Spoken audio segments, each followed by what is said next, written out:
लढल्याशिवाय विचार येत नाही म्हणे. म्हणजे आम्ही शिकवतो त्याच्यामध्ये असा एक मुद्दा आहे, विच कम फास्ट. म्हणजे पोट भरलं तर विचार येतो. पोट उपाशी असेल तर काही विचार, काही खरं खोटं, काही भलं बुरं काही नसतंय. तर मला असं वाटतंय आदिवासींचं पोटच भरलेलं नाही तर मग असं संमेलन भरून काय उपयोग. असा एक मुद्दा मगाशी जो सांगितला त्या अर्थाने मी एक बाजू तुम्हाला ही अशी सांगतो की या संमेलनाचा जो मूळ विषय आहे तो विचाराशी संबंधाने. मग विषयामध्ये एक मुद्दा असा येतो, विचार आधी की भौतिक जग आधी. म्हणजे आम्ही शिकवतो तेव्हा असा एक मुद्दा येतो की आधी अंडा का आधी कोंबडी, असा आम्ही येतो एक मुद्दा. म्हणजे झाड आधी का बी आधी. बी म्हणजे आता आंबे येतील, मोहर आला तर आधी आंबाची कोय की झाड, आधी आई वडील की मुलं. तुम्ही कसं तुम्हाला प्रश्न तर करा स्वतः. तसा हा मुद्दा आहे की आपलं कणसरी आधी की त्याचं नांगर धरतो ते, त्याचं शेती करायचं, आदर करायचं, हा जो विचार आहे. म्हणजे यावर्षी मी काय नागली पिकवीन, काय खुरसाने पिकवीन, काय भात पिकवीन, काय विचार आधी की मला नांगर जमते का, मला माझ्याकडे बैल आहेत का, काय आहे. विचार आधी की भौतिक जग आधी. जमीन आधी की विचार आधी की शेती करायचं ज्ञान. या अर्थाने म्हणजे मी असं म्हणतो की एखाद्याच्या घरी खूप जमीन आहे पण त्या पोसायला अकलच नाही तर तो शेती नाही करणार. विच कम फास्ट असा एक फिलॉसॉफी मध्ये असा मुद्दा आहे. तुमच्याकडे जमीन 10 एकर आहे पण तुम्हाला त्या माणसाला अकलच नसेल तर त्याचा विकास होणार नाही. असा एक दुसरा विचार आहे की त्याच्याकडे जमीन नाही पण त्याच्याकडे बुद्धी आहे. म्हणून माझं म्हणणं असं आहे की विश्वामध्ये दोन्ही गोष्टी महत्वाच्या आहेत. भौतिक जग पण महत्वाचं आहे, विचार पण महत्वाचा आहे. पण अजून आपल्या आदिवासींना विचाराची गोष्ट म्हणजे वैचारिक लढा लढल्याशिवाय भौतिक विकास होत नाही असं हे वैचारिक लोक म्हणतात. वैचारिक संघर्ष झाल्याशिवाय भौतिक जग बदलत नाही असा विचार आहे. त्याचा विषय आपण बोलतो. आता माझा हा जो मुद्दा आहे की साहित्यामध्ये आदिवासींचं वास्तव आहे का.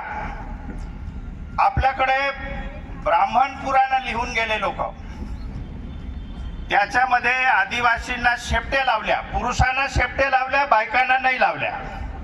पण आपण कधीच तसा विचार केला नाही खऱ्या खोट्याचा. त्याच्यात जेवढे पुरुष पात्र आहेत त्यांना शपूट आहे आणि त्यांच्या बायकांना शेपट्या नाहीत. पण आपण ऍक्सेप्ट केलं आणि त्यांना राक्षस म्हटले, दानव म्हटलं, असुर म्हटलं. म्हणजे मी मराठी महाराष्ट्रामध्ये एक राजवाडे नावाचा इतिहासाचा जनक म्हणतात लोक, पण त्याचं मराठी त्यांनी जे लिहिलं त्याच्यामध्ये आदिवासींना जंगली लोक असा शब्द वापरलाय, रानटी लोक असा शब्द वापरला. म्हणजे आता जो आपण इथे शब्द लिहिलेला आहे आदिवासी साहित्य संमेलन, आदिवासी शब्द 1930 मध्ये आलेला आहे. 1930. त्याच्या आधी जंगली लोक म्हणजे 1918-20च्या काळामध्ये जेही मराठी लिहिलेलं आहे ज्या लोकांनी, त्याच्या लिखाणामध्ये जंगली लोक शब्द आहे, रानटी लोक शब्द आहे.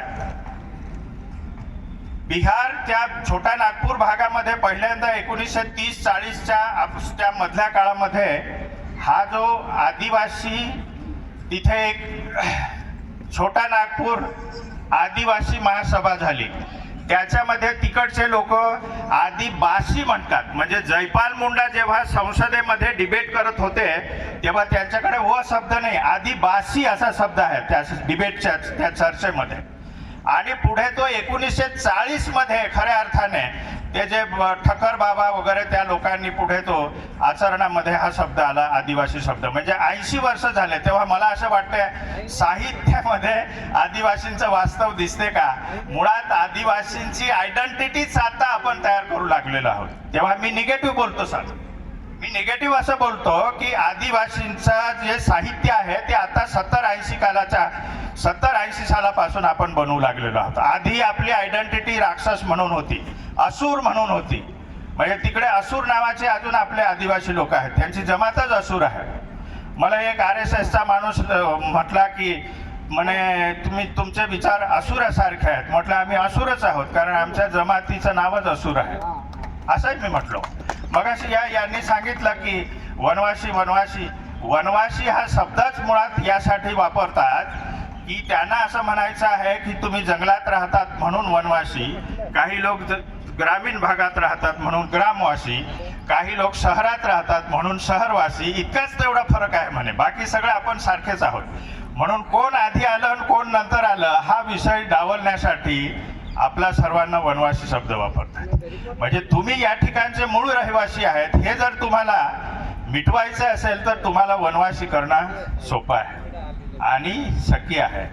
यासाठी हे आयडेंटिटी बदलतात. तेव्हा साहित्य निर्मिती हा विषय मला असं वाटतंय खूप मागे राहतो. तेव्हा माझ्या आजच्या बोलण्यामध्ये मला एवढंच सांगायचं आहे की ही जी साहित्य निर्मिती, साहित्य म्हणजे काय नेमकं, तर साधारणपणे मला असं वाटते की आपलं जे वास्तव जगणं आहे, आपले जे प्रश्न आहेत, आपल्या ज्या समस्या आहेत, आम्ही विस्थापनाचा संघर्ष करतो, आम्ही जंगल जमिनी संबंधाने जे भांडण करतो, आम्हाला पेसा ऍक्ट मध्ये अधिकार मिळायला पाहिजे, आम्हाला वन हक्क अधिकार मिळायला पाहिजे, यासाठी आम्ही जे काही करतो आहे आणि जे आम्ही कागदावर लिहितो, ते प्रश्न कागदावर मांडतो, ते आमचं साहित्य आहे. तेव्हा माझ्यासाठी हे जे साहित्य ज्याला म्हणतो, आम्हाला आमच्या प्रश्न मांडण्यासाठीच आम्ही हे स्टेज तयार करतो आहोत. आणि म्हणून विचार आधी आहे की भौतिक जग आधी आहे. काही लोक आमच्याकडे असं म्हणतात विचार केल्यानंतर भौतिक जग तयार होते. म्हणजे मला भूक लागल्यावर मी थिंक करतो की आता घरी जाऊन आपल्याला स्वयंपाक करावा लागेल. म्हणजे आधी काय विचार आहे की भौतिक जग. तर काही लोक म्हणतात भौतिक जग आधी आहे, जमीन खूप असून काही उपयोग नाही, तुम्हाला अक्कल पाहिजे. काही लोक म्हणतात जमीन असणं नसणं त्याच्यापेक्षा आधी अक्कल महत्वाची आहे, आयडियाज कम फर्स्ट, असे काही लोक म्हणतात. काही लोक म्हणतात मटेरियल कम फर्स्ट. तेव्हा मार्क्स सारखा माणूस म्हणतो मटेरियल कम फर्स्ट, काही लोक म्हणतात विचार कम फर्स्ट. बाबासाहेब आंबेडकर म्हणतात विचार आधी आहे, विचारात बदल झाला की भौतिक जग बदलू शकतंय. पुन्हा एकदा आपलं सर्वांचं धन्यवाद करतो, थांबतो.